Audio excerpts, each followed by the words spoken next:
अब उदाहरण के तौर पर मान लीजिए कि चिराग पासवान कैबिनेट मंत्री बन गए, तो आखिरकार वो एक महीने में कितने रुपए का तनख्वाह पाएंगे? उनको भारत की सरकार कितना सैलरी देगी मंत्री पद पर काम करने के लिए?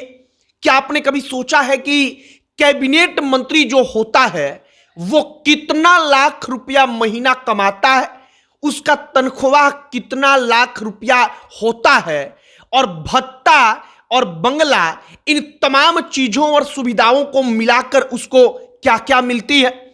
आज आपको कैबिनेट मंत्री को तनख्वाह, बंगला, जो सफर करने के लिए भत्ता मिलता है, इन तमाम चीजों के बारे में बताएंगे। आपको उदाहरण देकर चिराग पासवान का समझाएंगे कि चिराग पासवान मौजूदा वक्त में कितना तनख्वाह पाएंगे, उनको कितना तनख्वाह भारत की सरकार काम करने के लिए देगी। आगे बातचीत करने से पहले हमारा नमस्कार स्वीकार करिए। हमारा नाम मोहित कुमार सिंह है और अब कैबिनेट मंत्री के तनख्वाह पर सबसे पहले चर्चा करते हैं। जब कोई भी सांसद कैबिनेट मंत्री बनता है, तब जो एक सामान्य सांसद होता है उससे उसकी तनख्वाह, भत्ता और जो सुविधाएं होती हैं वो बढ़ जाती हैं। सबसे पहले सुविधा की बात करिए। जब कोई सांसद होता है तो उसको दिल्ली में एक बंगला दिया जाता है, लेकिन जब वो सांसद मंत्री बनता है तब दिल्ली में उसको बड़ा बंगला दिया जाता है। मतलब कि सांसद का बंगला छोटा, लेकिन कैबिनेट मिनिस्टर का बंगला बड़ा होता है।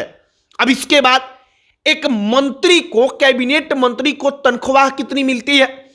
अगर चिराग पासवान का उदाहरण आप लीजिए तो चिराग पासवान हाजीपुर से सांसद हैं। बतौर सैलरी उनको 1 लाख रुपया हर महीना भारत की सरकार देगी, क्योंकि वह सांसद हैं और सांसद के तौर पर काम करेंगे।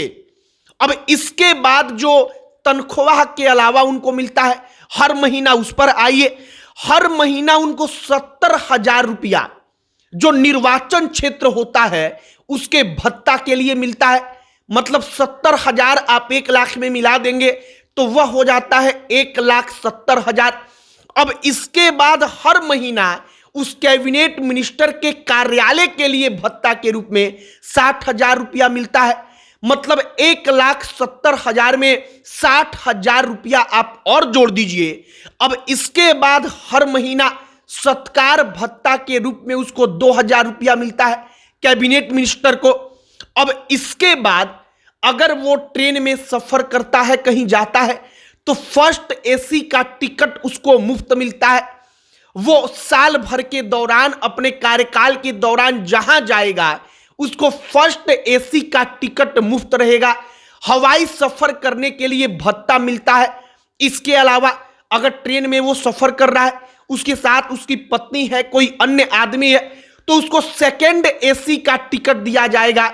और ये तमाम वो सुविधाएं हैं जिसके लिए लोग चाहते हैं कि हम मंत्री बने, हम सांसद बने। इसके बाद अगर आप इस मुद्दे पर आएंगे कि आखिरकार कैबिनेट मंत्री, जो राज्य मंत्री होता है स्वतंत्र प्रभार, और एक राज्य मंत्री, इन तीनों के तनख्वाह में कितना अंतर होता है, तो तीनों का तनख्वाह और भत्ता मिलाकर 2 लाख रुपए से ज्यादा उनको मौजूदा वक्त में मिलता है।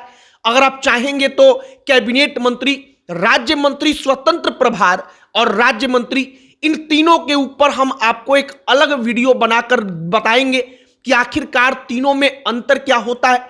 आप कमेंट में लिखकर बताइएगा कि क्या आप वह वीडियो चाहते हैं। आप चाहते हैं कि इन तीनों के ऊपर हम एक डिटेल में वीडियो बनाएं जिसमें एक एक बात, एक एक अंतर कैबिनेट मंत्री, राज्य मंत्री स्वतंत्र प्रभार और राज्य मंत्री के बारे में करें, तो कमेंट में बताइएगा।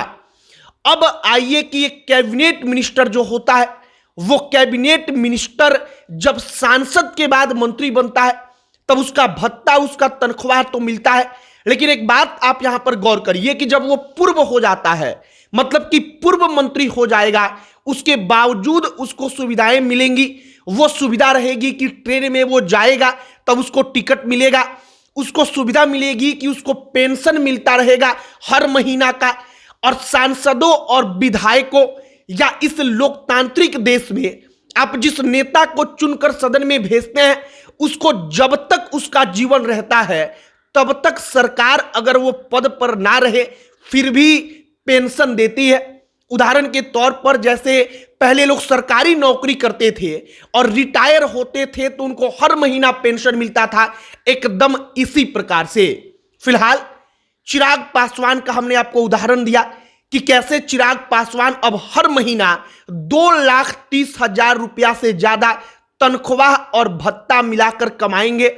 जो मूल सैलरी होता है, मूल तनख्वाह, वो होता है 1 लाख रुपया, लेकिन आप भत्ता जोड़ेंगे तो भत्ता जो 2 भत्ता है, 70,000 का निर्वाचन क्षेत्र भत्ता और 60,000 का कार्यालय भत्ता, वो दोनों मिलाकर हो जाता है 1 लाख से ज्यादा। अब फिलहाल कैबिनेट मिनिस्टर के तनख्वाह सैलरी के बारे में हमने आपको बताया, बंगला, हवाई यात्रा, ट्रेन यात्रा के बारे में बताया। आपकी क्या राय है कमेंट बॉक्स में लिखकर बताइएगा। अब अंत में हमारा परिचय, हमारा नाम मोहित कुमार सिंह है। बहुत बहुत धन्यवाद।